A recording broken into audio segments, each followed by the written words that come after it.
L'incendie s'est déclaré au niveau de l'atelier de la société OSIX, qui est spécialisée dans la maintenance du matériel naval et de la fabrication des bacs plastiques.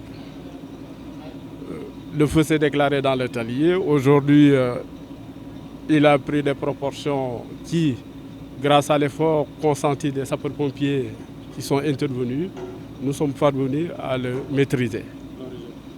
L'origine est encore méconnue, mais tout ce que nous savons, c'est qu'elle est partie de l'atelier de la société.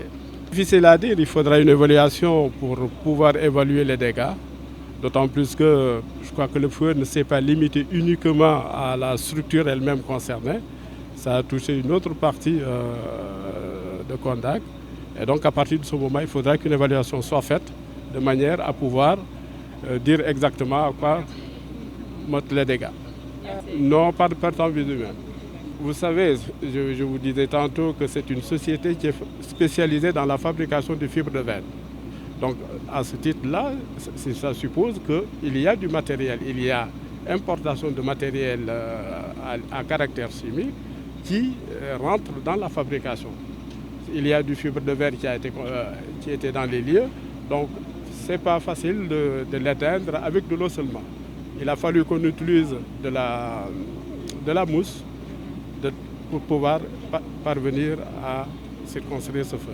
Une bouche, quand vous rentrez à l'intérieur du port par l'axe central, il y a une bouche incendie qui est en face. Elle est visible. Non, ça ne manque pas. Toutes ces sociétés implantées au niveau du port ont ce que l'on appelle un POI, un plan d'intervention en cas de situation d'urgence, avant de faire appel à l'autorité portuaire qui fera appel aux sapeurs-pompiers. En plus, ça fait moins d'un an que nous avons une brigade de sapeurs-pompiers dans nos murs.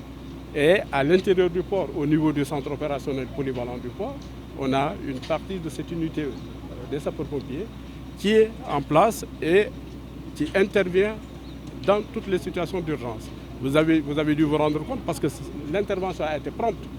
Ça nous a permis de circonscrire très rapidement ce feu-là. C'est déjà fait. C'est déjà fait. Nous avons travaillé il y a moins d'un an qu'on a une base des sapeurs-pompiers. Si vous allez au niveau de la gare maritime, vous allez voir le camp des sapeurs-pompiers. On s'est battu, le DG du port a donné le meilleur de lui-même pour pouvoir implanter cette base-là au niveau du port. Aujourd'hui, ça porte ses fruits. Toutes les interventions dans les situations d'urgence sont maîtrisées très rapidement parce qu'elle est prompte.